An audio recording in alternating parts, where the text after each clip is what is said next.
विश्वासी ही से इजरायली लोग लाल समुद्र में ऐसे निकल के जैसे सूखी भूमि में, और जो वैसा ही मिस्रियों ने करना चाहता वो उसमें डूब मरे। ठीक है जी, अंतर समझ लीजिएगा। अंतर, मैं इजरायलियों के और मिस्रियों के पशुओं में अंतर करूंगा। मैं इजरायलियों के और मिस्रियों के घरों में एक में रोशनी रहेगी, दूसरे में अंधकार रहेगा।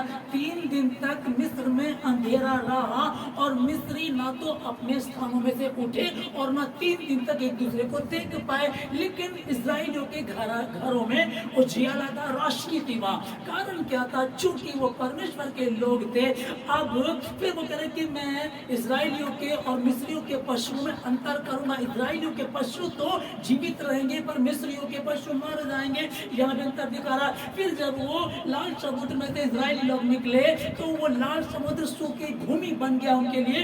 पर जब मिस्रियों ने वैसा ही करना चाहता वो डूब मरे। हालेलुया।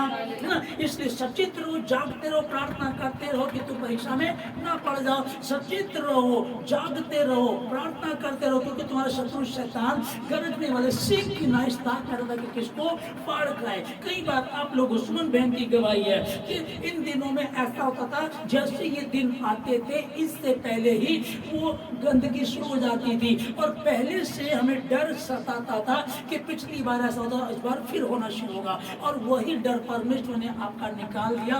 क्योंकि बाइबल बता रही है दुष्ट तब भी भागता है जब कोई पीछा नहीं कर रहा है। दुष्ट तब भी भागता है जब कोई पीछा नहीं कर रहा है। तो इसका मतलब आप धर्मी हैं। अब आप भागते नहीं, भगाते हैं शैतान को। आमीन। अब आप डरते नहीं, डराते शैतान को, क्योंकि वो जानता है जब यीशु मसीह नाव से पाँव बाहर निकाला तो वो दुष्ट आत्मा जिसमें सेना थी वो कब्र में से निकल करके आया। कोई गांव का इधर आ जा नहीं सकता था, कोई भी उस मार्ग से आ जा नहीं सकता था, कोई भी उसका सामना नहीं कर सकता था। अब उसको मजबूत संकड़ों से भी बांध कर देख लिया, वो तोड़ दिया करता था, पहाड़ों से सर को टकराया करता था। अब उससे लोग परेशान हो गए, दुखी हो गए। लेकिन जैसे यीशु मसीह आता है तो वो कब्रों में से निकल करके आकर के उसके पैरों में पड़ जाता है और कहता है, हे परम प्रधान परमेश्वर की संतान, तेरा हमारा क्या नाम? आमीन। क्या तू हमें समय से पहले नाश करने के लिए आया? आप समझिएगा कि वो उसके आगे झुक गया, दंडवत कर रहा है और कह रहा है, छत्र ऐसा कर, हमें वहां सुअरों के झुंड में भेज दे। आप समझिएगा। और जो मुझ पर विश्वास करते, समझिएगा, जो मुझ पर विश्वास करते, जो काम मैं करता हूँ वो उससे भी बड़े बड़े काम करेंगे। मैंने तुम्हें सांपों और बिच्छुओं को रौंदने का तथा शत्रु की सारी सामर्थ्य पर, कोई भी अपने ये वाली दुष्ट आत्मा ज्यादा बड़ी है, ये वाला टोना ज्यादा बड़ा है, ये वाला टोटका ज्यादा बड़ा है, वो हांडी उड़ के जाती वो ज्यादा बड़ी है, उसका बाबे का वो काला इल्म ज्यादा बड़ा है, कैसा भी क्यों ना हो, मैंने तुम्हें सांपों और बिच्छुओं को और अंधकार की सारी शत्रु की सारी सामर्थ पर अधिकार दिया।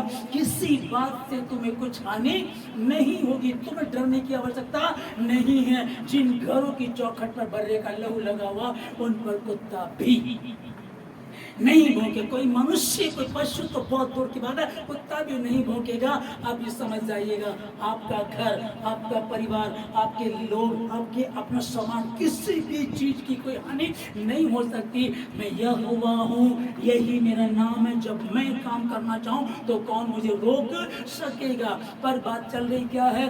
अब हम चेक करें, यदि कहीं कमजोरी है दूर करें। कोई विश्वास में, वचन पढ़ने में, वचन के ना मानने में, उपवास ना रखने की बात चल रही है। अगर ऐसा चल रहा है तो फिर वो जो कल काम करता था, जब मसीह में नहीं थे, जब मसीह को ग्रहण नहीं किया था, जो कल काम करता था वो आज भी आज्ञा ना मानने वालों में। इसका मतलब क्या हुआ? यहाँ विश्वासी चाहिए, क्रिश्चियन नहीं चाहिए।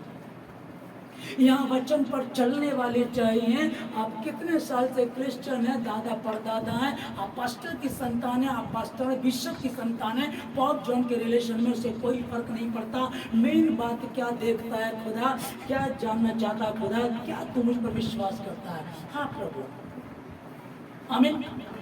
क्या तू विश्वास करता है? तो कोई बात नहीं है, उसका विश्वास है। और शैतान भी इसी चीज को देखेगा। शैतान जानता है कि चल तो कोई भी क्यों ना हो, उस बात से फर्क नहीं पड़ता, बस मसीह के वचन पर चलने वाला ना हो। आप मसीह के वचन पर चलने वाले हैं, कोई अंधकार की शक्ति आपका कुछ भी बिगाड़ नहीं सकती। मैं यीशु मसीह के नाम से आप लोगों को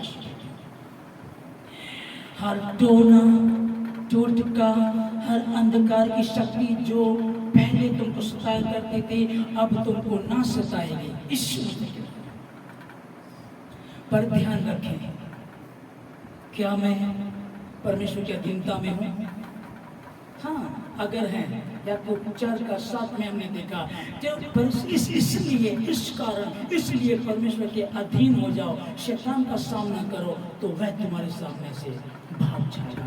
मैं जितने समय सुन रहे हैं भवन के आसपास सुन रहे हैं, जितने इस समय ऑनलाइन सुन रहे हैं, मैं यीशु मसीह के नाम से आपको आशीष देता हूँ कि हर बंधन टूटे यीशु मसीह के नाम से, हर कमजोरी जाए यीशु मसीह के नाम से।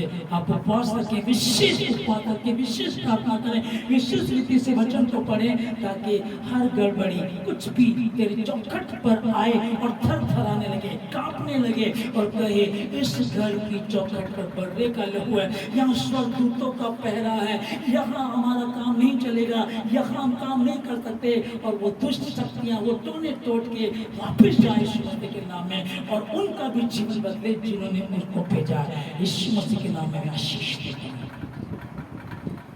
यीशु मसीह के नाम में।